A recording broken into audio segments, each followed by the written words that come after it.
All right.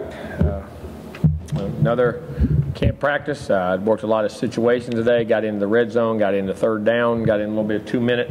So a lot of different thinking for them today, different from last week. A lot of some of review from last week, some of the new stuff in today, and those situations and all went good. But for the most part, you know, some good and bad both sides, and they got to learn. We got to get in those situations and understand how to practice and what's going on, and not disappointing effort or mental. We just got to crispen things up about where I thought we'd be right now. But you know, another good solid practice. Questions? One of the people we did see at practice today was Matt Thomas. Who else didn't you see? So you guys don't even pay attention. Vickers wasn't there either. Not one of y'all knew it. No, hey, they're both sick. They're both sick. How come you miss Vickers? I'm messing with you. Yeah, he was. They're both sick. Like 2-5 was their day.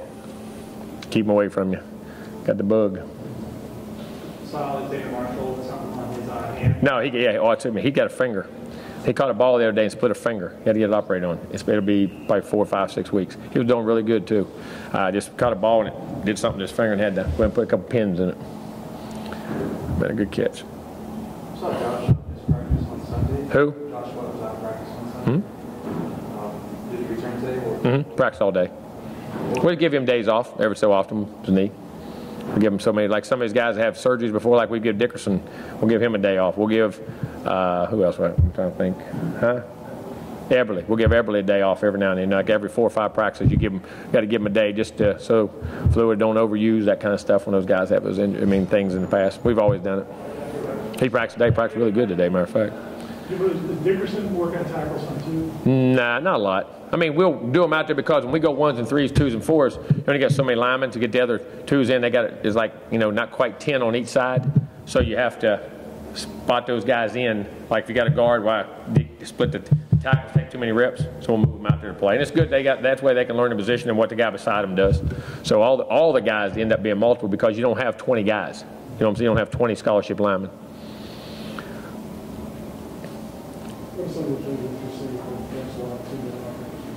Good 2-minute. I mean, understanding the situation, ran it very well. Got calls, was crisp. Tempo was good as far as, especially the first day, getting it understanding, you know what I mean, and what he had to do, and being smart with the ball, and you know, not making careless plays, and you know, give us a chance all the way to the end. You know what I mean? And just playing the situation. I was very happy the situations of just how he played it, just mentally. Who's that? Yeah, he is. Yeah, he is. He's growing and getting better and better. And this guy learns well. He's big. He's athletic. He can run. Got really good ball skills. I mean, really good ball skills. And I think has a great ceiling now. I mean, this guy's coming. He's coming pretty quick too. Playing pretty well. He does now. And DJ did too. I know DJ pulled a hammy, but those first 5 or 6 days now, you know, he was doing this. Those 2 young guys are doing an outstanding job and are learning. You know what I mean? Learning very well, picking things up. I mean, DJ moved him around a couple positions. I'm very happy and pleased with those guys. So DJ come back there? No, because that hamstring's one. Even if you could probably practice some, I think it's better. I'm a guy on a hammy. Let's give it another day or 2 and make sure it fully heals, because those things can come back very quickly.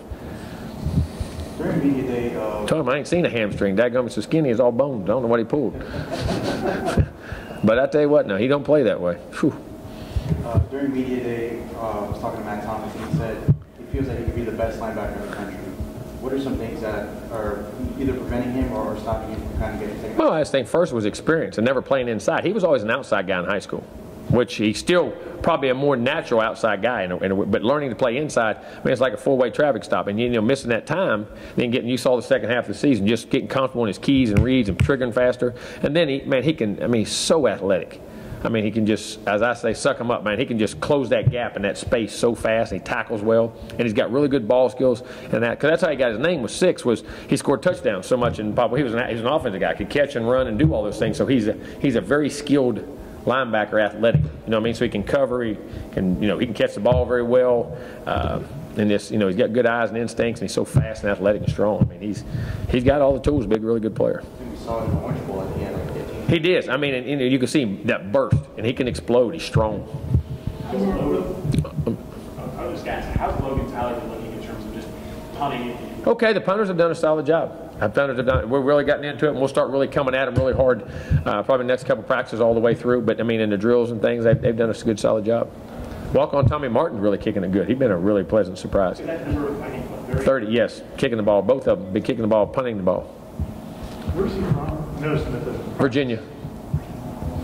Are the running backs more similar or more different? All the running backs. That's an interesting question. Some things they are, some things they aren't. They're similar in this way. They're very natural with the football. They have good eye discipline, excellent speed, really strong. I mean, really strong guys. Have really good balance, body control, good change of direction. For fast guys, sometimes you don't always have that. You know what I mean? But then they catch the ball well. And I'm going to tell you what's impressed me a lot about all of them. They're very physical in their blocking and pass blocking. I mean, those guys are put together. You know what I'm saying? They got that good base at whether it's 5'10" to 5'11", 6. You know what I mean? It's all a good size, but real sound, good legs. I mean, they have some little things about them that are a little different, but they're all pretty talented now. Josh was taller, but the other one, and they all almost look very similar. They're all probably 5'10" to 6 foot. Maybe he's a Condre, maybe a hair over 6. I don't know if he is or not. But you're right. They're very similar build sizes, all from even Amir. You know what I'm saying? Amir's he don't look. He's 205, 6 pounds. I mean, he's a good sized guy. They're all just very compact and. Is that thickness something you guys look for? Or Well, I mean, it is if you get it, but at the same time, we thought the best guys that we really liked. But that does, when you're taking pounding and leverage and balance, and you go think of a lot of your great backs, a lot of them were built like that. Jimbo, what's next for Brian Burks to kind of build on what he did last year?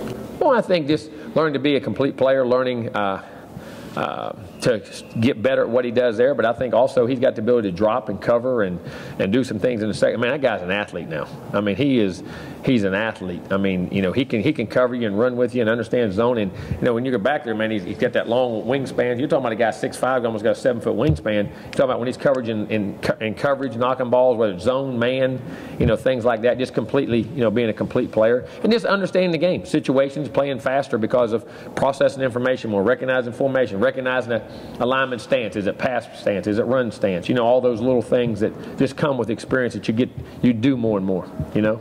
And Jalen Wilkerson at the end, I guess, what have you seen from him? I tell you what, he changed his body, got strong, big, playing the run well. And I'm going to tell you, transition to pass rush is running pretty good. Just he's giving us a really quality play there.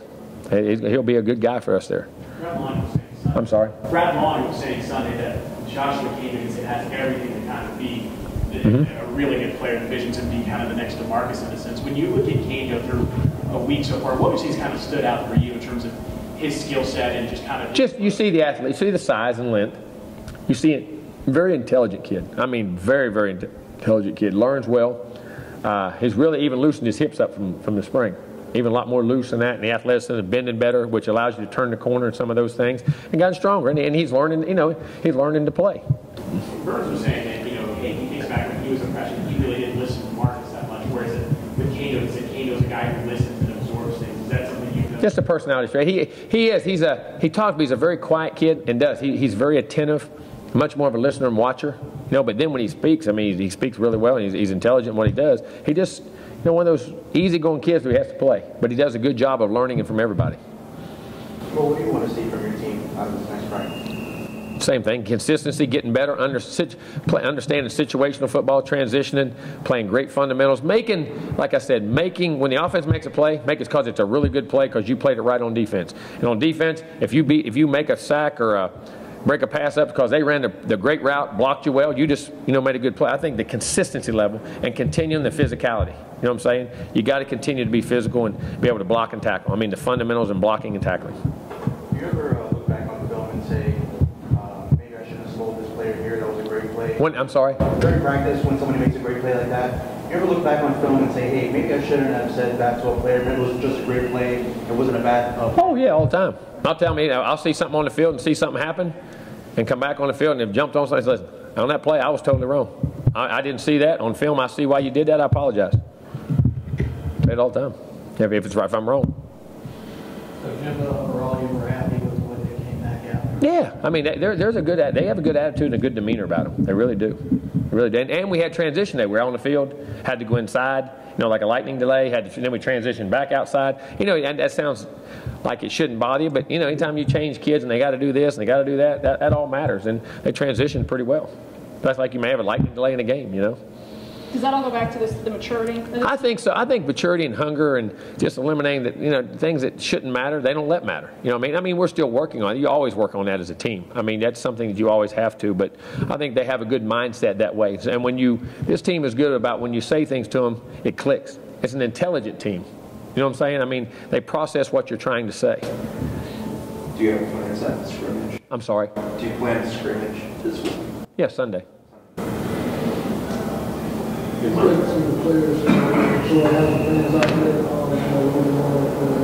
Heck yeah, kids always like attention. You know a kid doesn't like attention?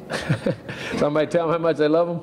No, but they do. They appreciate the fans. I'm sure the fans appreciate the little kids, you know what I mean, and all that. But those kids, they love the fans and the interaction. They really do. We got very personable kids. You know what I'm saying? They really are. How competitive are the wide receivers and the DBs? Extremely.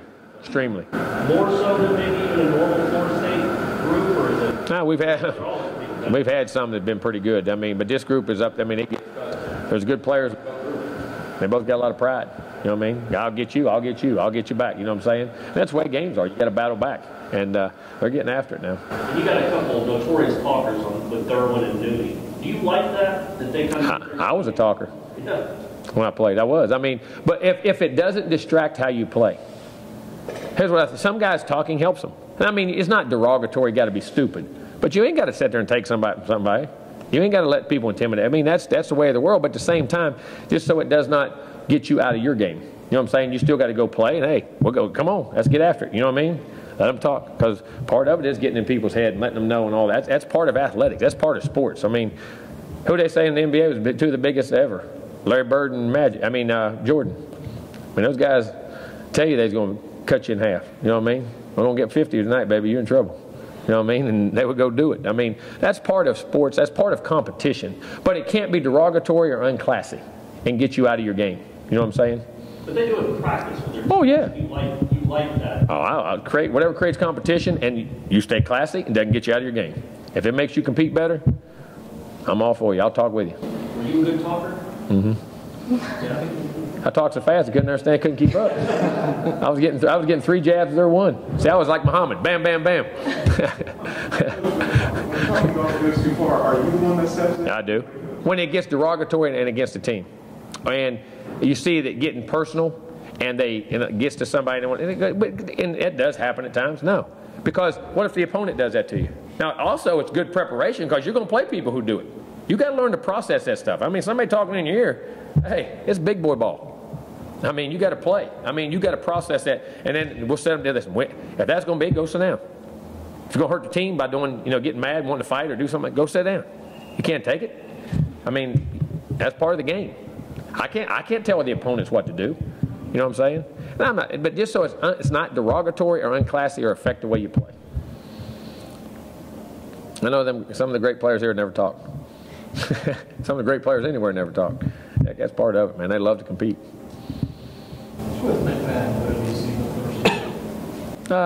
Good to get back. See, he hadn't been there. I think early, not good. I think trusting himself and his conditioning and playing, after coming off the injury, you know what I'm saying, and getting back. But now you see him just getting better and better and better. And then, and using his size and length. He made a couple of really nice plays today.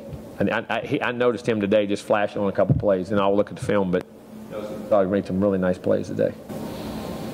We ever see us make plays on those guys, and they think about this. Oh yeah, you make plays against. When our guys make plays against each other in practice the right way, I mean, because we can play with anybody. I mean, that's what practice has to be, and they have to have that confidence.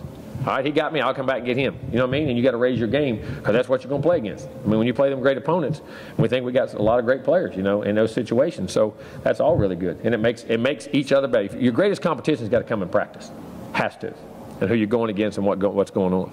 Like, it's like we had speakers the other day. They were great speakers and great ex-players. If I was doing pass pro, I didn't want to run routes or block somebody or have to tackle somebody that I knew I was going to be better than. Those great players want to go against the guys that they know at times can beat them or embarrass them. You know what I'm saying? And that they have to keep that level up. That's that inner drive to be great. And we get a lot of that. I mean, our good guys go at each other. And on the good teams, like I said, remember I told you, Telvin and Jameis, 2 minutes, Joyner and Freeman. every day. The linemen, they went at each other. I mean, they loved each other, but man, when they went against each other, you know, I just guys that jump out. Freeman and Joyner used to run down the field and fight each other 50 yards away and just got to run into each other just to feel good. I mean, I jump at them because I'm afraid one of them get hurt, but that's just the way they practice. You know what I mean? And then afterwards, they was all lovey-dovey. Going to practice, they want to knock the heck out of each other. Yeah, Marcus Allen or Sunday flying straight that was inspired. Extremely impressive human being. You're talking about a guy right now that may have won. I don't know if there's a more decorated player in the world. You're talking about a guy who won a high school state championship, a national championship, a Super Bowl, won the Heisman Trophy, won the NFL MVP, won the Rookie of the Year, won the Comeback Player of the Year, was Super Bowl MVP, one of 3 guys ever ran for 10,000, catch for 5,000, 145 touchdowns, most ever by a running back in NFL history. At that time when he retired, held all. I mean, talking about a guy who just could do everything and played. And in college, played fullback for 2 years for Charles White. Well, he won the Heisman and he moved to tailback. And when they brought Bo in, he said, "Okay, if you want Bo to be a tailback, I'll go play fullback."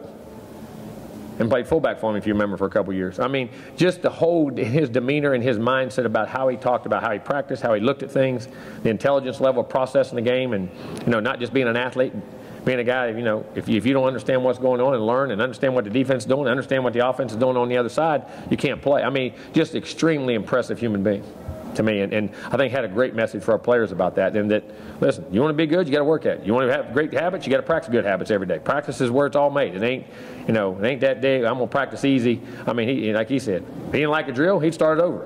The coach didn't have to. We're all starting over. I mean, getting those points across. That listen, I'm not marking. He didn't achieve what he achieved by accident. It wasn't just because he had talent. And I think it was a great message, and just the way his demeanor and just super guy. I spent a lot of time with him. I really enjoyed talking with him. Anybody? Thank you.